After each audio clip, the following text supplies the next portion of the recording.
Welcome back to the channel. This is the Action Figure Grader, and I wanted to cover the October session over at Heritage today because they had a number of modern Star Wars items at auction, and there were some really good deals on some of these items that it just shows you that you got to keep track of everything out there. It's not just eBay. It's not just Facebook. It seems like a good deal can be had anywhere, and you just got to keep an eye out because it wasn't just the vintage collection, and I know usually today is my vintage collection market update, and there are some vintage collection items in here, as you can see by this thumbnail, but there were some other good deals too for other modern lines of Star Wars, Hasbro Star Wars figures that I wanted to cover. So keep an eye out there.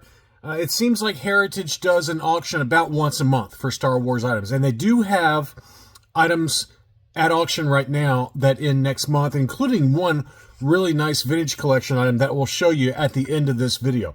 All right, so here are the items that sold. These all closed late October, October 20th, and it was kind of all over the place. You know, there wasn't any rhyme or reason. It's just what was submitted for the Heritage auction. So this was a CAS uncirculated 90 grade for the Gamorrean Guard, the 2010 version. And this one, well, it says 2010 on there, but I think that this is incorrect, if I'd agree. It says 2010, but if you're looking at the back of the card, that's the more modern release. What year is that? 2019, somewhere in there, for the Gamorrean Guard. So that was just a mislabel by the by Collector Archive Services. This is the re-release for the Gamorrean Guard. Anyway, uncirculated 90, that one sold, including the buyer's premium, for $100. It actually sold for like $50, but when you have certain items underneath the minimum price, it automatically defaults to $100. That was been my experience on some of these items. But if I remember right, it closed around $50, and then there's a minimum buyer's premium for some of these items that Heritage charges. So also keep in mind that the prices I'm quoting do not include your applicable sales tax or shipping cost. So that one was not a good deal, you know, once you factor all that in. This one is the SDCC 2012 Carbon Freezing Chamber set with the Lost Line, along with the Jar Jar Binks in Carbonite. And it looked to be in really good shape there. It shows it there in the photos, along with all the Lost Line figures. So this one sold in an auction, including the buyer's premium, for $843.75. $843.75. That's probably about market, if not even slightly high. I'm a little bit stuffed up. You'll have to excuse my stuffy voice. That seems maybe even a little high, but you know, we have seen recently, even I think in last week's episode, where just the Jar Jar mint on cards sold for about $800. So, you know, this more or less you're getting it for Jar Jar. Let's say it's Jar Jar for $800 plus all the Lost Line for about $50 plus taxes and shipping. So that's not, it's probably not a terrible deal.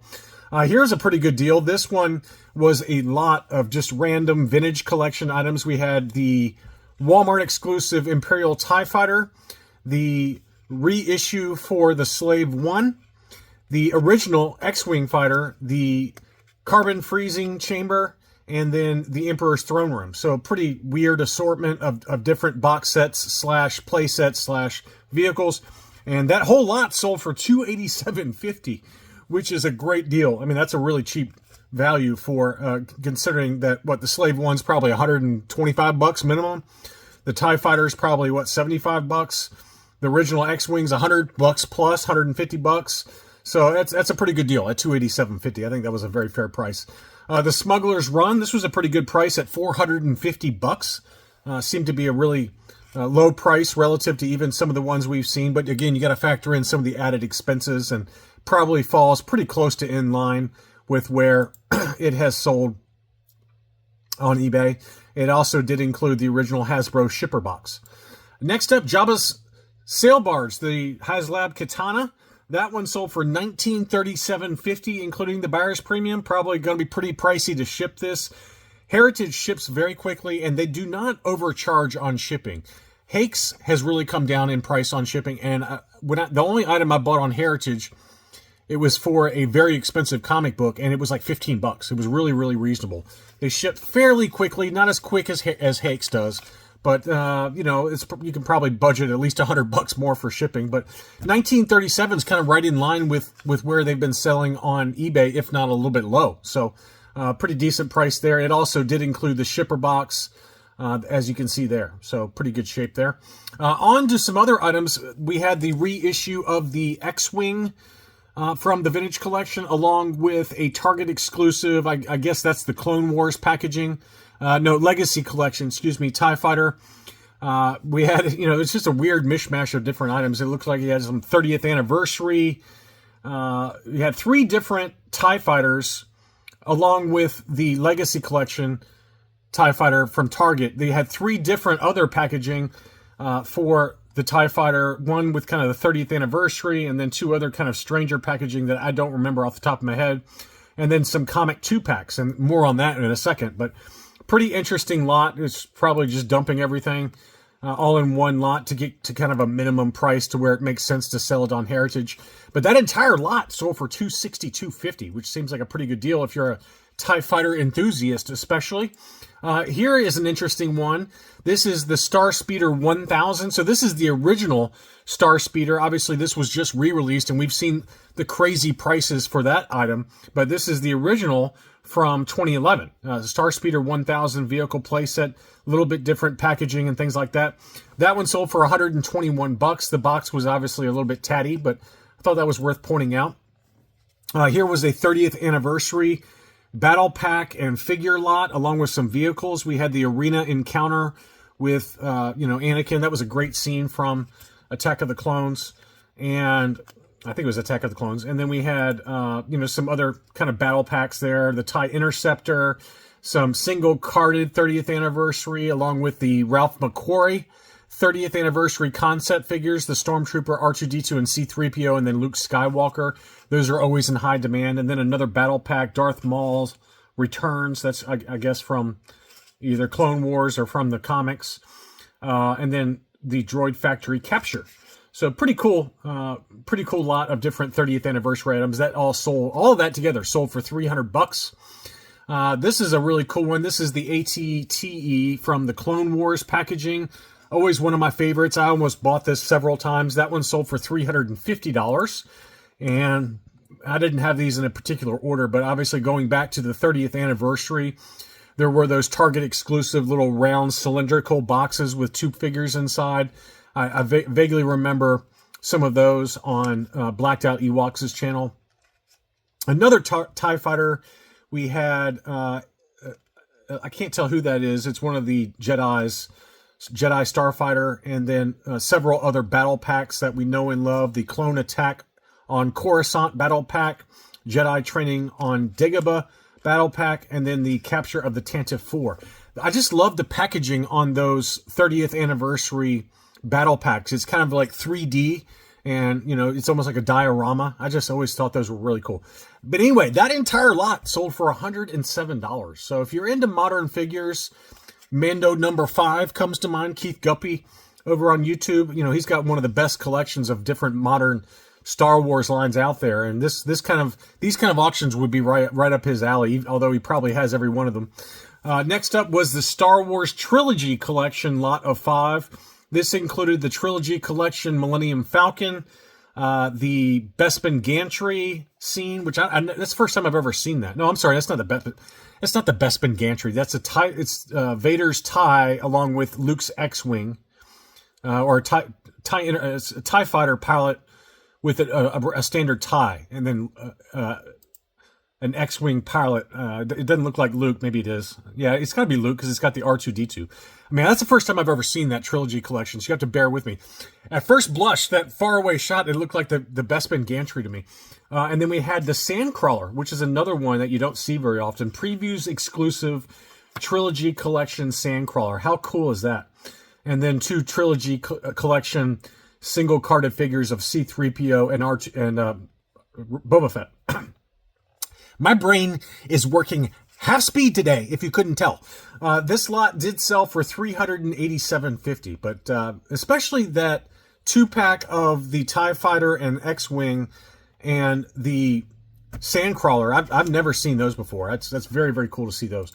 Next up was a lot of items from the Revenge of the Sith. And I never knew that they even made a final duel playset on Mustafar. That is crazy. I've just never seen that before. I don't know much about the prequel trilogy playsets and items and things like that, but that's an item that I personally have never seen before. So very cool. Probably why it sold for what it did. It sold for $260, $250. It obviously included some Saga Collection figures, along with, I think that's Anakin Skywalker's Starfighter there. So pretty interesting lot. But this Battle at Mustafar, I've never seen that before. It looks like a repackaged or repurposed mask. Remember the mask headquarters? Or maybe like something with Masters of the Universe or something like that. It kind of looks like the mask headquarters to me. And maybe that's what it is. Maybe it's a repurposed, volcano. I think it was called the Volcano Headquarters or something, but I am talking out of my butt and do not remember exactly. Some other Clone Wars era items. Obviously, that Ultimate Battle Pack for the Rise of Boba Fett's always a desirable one. I always love that one, obviously, because it had an animated Bosk included in there. And then some other single-carded figures. The Droid Attack on something Coronet. And then the Hyena Bomber. And that lot sold for $300. Obviously, the Boba Fett multi-pack is the main reason why on that one with the Slave 1. Some more items from the Clone Wars. We had 2 more battle packs along with one of the, these double packs where they do a special value offer and then shrink wrap them. So you're getting 2 vehicles shrink wrapped inside. I always thought that those were really cool and seemed like a good investment just because there's probably a lot less of these out there than the single packaged items out there. So I always like those double packs like that. $275 for that lot. And this was a cool one where it had the store display for the Star Wars Droid Factory along with the 2 packs, all the 2 packs inside. That one sold for $312.50. That's a really good display piece for your shelf if you're into modern Star Wars items.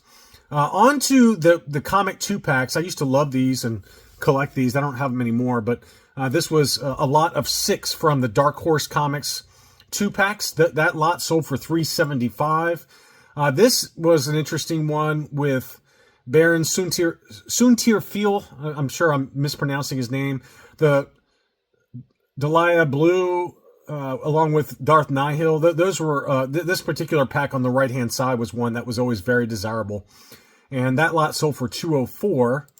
And then they had the very tough to find entertainment exclusives. These 2 multi-packs are 2 of the more expensive ones, and I'm shocked that they sold for this cheap.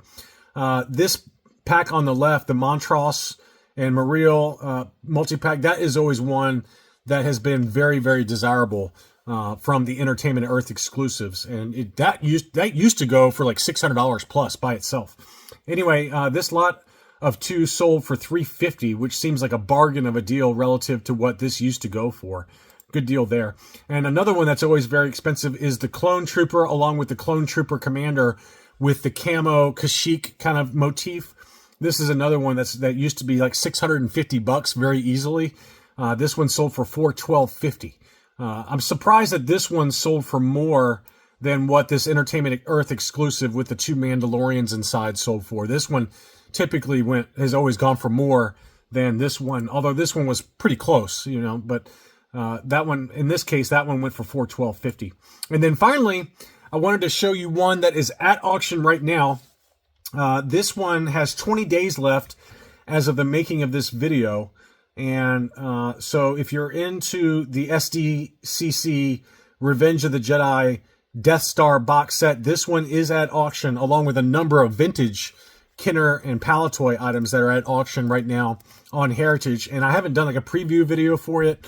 I am doing, by the time this video releases, you will have already seen my preview video for the Hakes auction, which is underway by the time you see this video, the Hakes auction will be underway. But Heritage does have a lot of items right now, loose graded, as you can see up here. They've got an early bird kit, some mint on cards, things like that. But in terms of modern, which is the purpose of this video, this SDCC box set is at auction, and it looks to be still factory sealed as well. You can see the tape on the sides there. It's still factory sealed, as you can see right there. So If you're into trying to pick up one of the grails from the vintage collection, this one is at auction.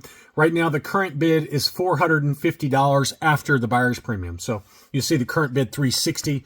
The real bid is $450 plus taxes plus shipping. But at least wanted to make you guys aware that this one is at auction. There's 20 days left.